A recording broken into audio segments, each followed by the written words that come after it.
So for today's video kanata nato isa ka PC karon nga atong kuan ilista na tog power supply kay guba man ning power supply gikan ni sa usa sa akong mga clients or let's say customers na sad kana siya kapila na sila magbalik-balik sa ako nga magpaayo. So mao ni siya ang faulty ani is power supply. So ato ni gitistingan karon if power supply ba jud. Ako usang gi kanasa kana mga physical checking like ilis og power cable or bypass ang power supply. Wala jud di siya mo on. Kaya ang reklamo sa customer ani or kliyente na is di daw mo on. Mo on siya kare mo tuyo kra ang CPU fan pero di jud mo direct wa jud display di mo direct di jud mo on.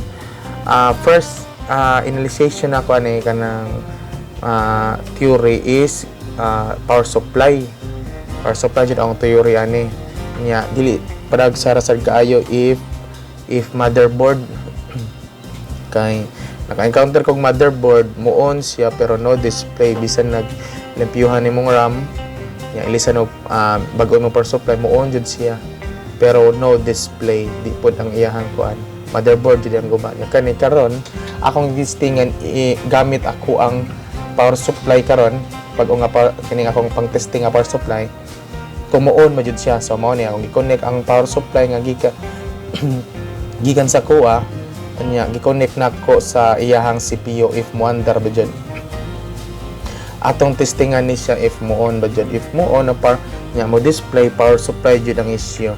So first theory jud nako ani niya is power supply so mao ni on na siya ni-on i-on siya so mao ni so pag check ramang guna ko ani is by physical ra ko ani if mga basic lang ba like for example if guba ang power cable lista na mag-start ko sa power cable if guba ba lista na ko sa kuang power cable if working if mo work siya power cable ang issue so if dili mo work proceed ta sa next which is the power supply if di siya mo on jud so power supply ang on ang issue if mo on yan no display motherboard or it's either RAM so karon gitryan pud nako sa ko ang lain nga power supply if mo on ba jud siya jud mao ni ang power supply nako nga usa kana lang jud double checking lang jud yung buhatan para dili magbalik-balik ako kliyente or customer kay bati man sa na mabalik-balik sila gun mawad-an sila kuan baga nang salig gani if naayo ba or wala mo to kung gi double check na mo koy laing nga spare nga power supply niandar siya so mo to naka-decide ko nga guba jud ang power supply kay ni on man naman siya nagi-contact na akong customer ani nga uy, guba inyong power supply, need na itong replace ni or na mo di ay spare nga power supply. So, ana ragod, if wala spare ang customer or kliyente, pwede rata mo palit or kung gusto lang sikanhan nga power supply, nasa ko'y baligya. Muna maligya mo sad kung sikanhan o brand new.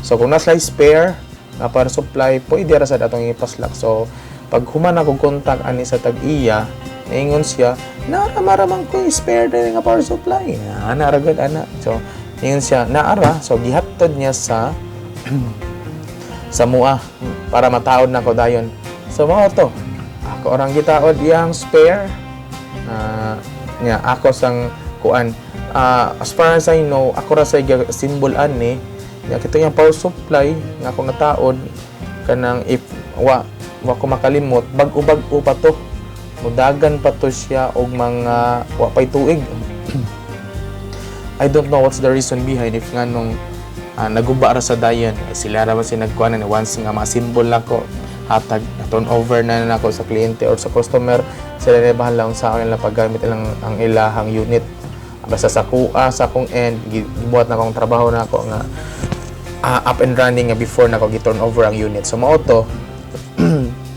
it's up to them na so akong butang ang spare nga power supply nga gikan sa akong customer nga same brand rasad sa naguba So akong gitaod para mahatag nagbalik ni sa targiya. Ana ra gud ka simple mga simple troubleshooting lang gud.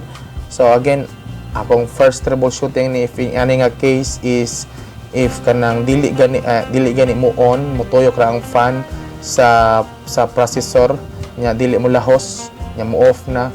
Akong first theory jud ani is ang power supply. So first check na ko ni is a power cable. Check na ang power cable if nabay faulty ba ang power cable, is dan ako sa kuha nga working. If dili ma-work ra gyapon, so wala sa power cable, try na to sa power supply. So ilisan na to ang power supply.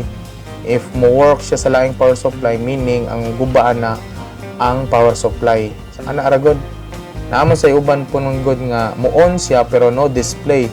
Nara na it's either RAM or ang board, nara nang duha, board or RAM. Kinam sa case nga ni on siya pero no display, pero limpyuhanan ra RAM. Mo on ra siya once malimpyuhan ang RAM. Nasa case nga bisan saon naglimpyo ang RAM or ilisdan pa nimo bag-o ang RAM, di siya display, faulty na iyang dapit sa iyang video as pang video panel gani sa video card ay sa iyahang motherboard. So meaning ana need ilisdan or i-repair. So as far as I know, most recommended ana is ilisdan jud og motherboard. Panagsa na kay kag makakita og mo repair og motherboard nga inani. So ani ni siya, okay na ni siya, ni on na siya, turn over na nato ni siya sa atong customer or client nga okay na, working na imong unit, na ilista na nato sa imong spare nga power supply. So ore ay ana. So if wala pa mo nag-subscribe sa channel, please click the subscribe button and click the bell icon para ma-notify mo sa bagong uploads nga videos nato.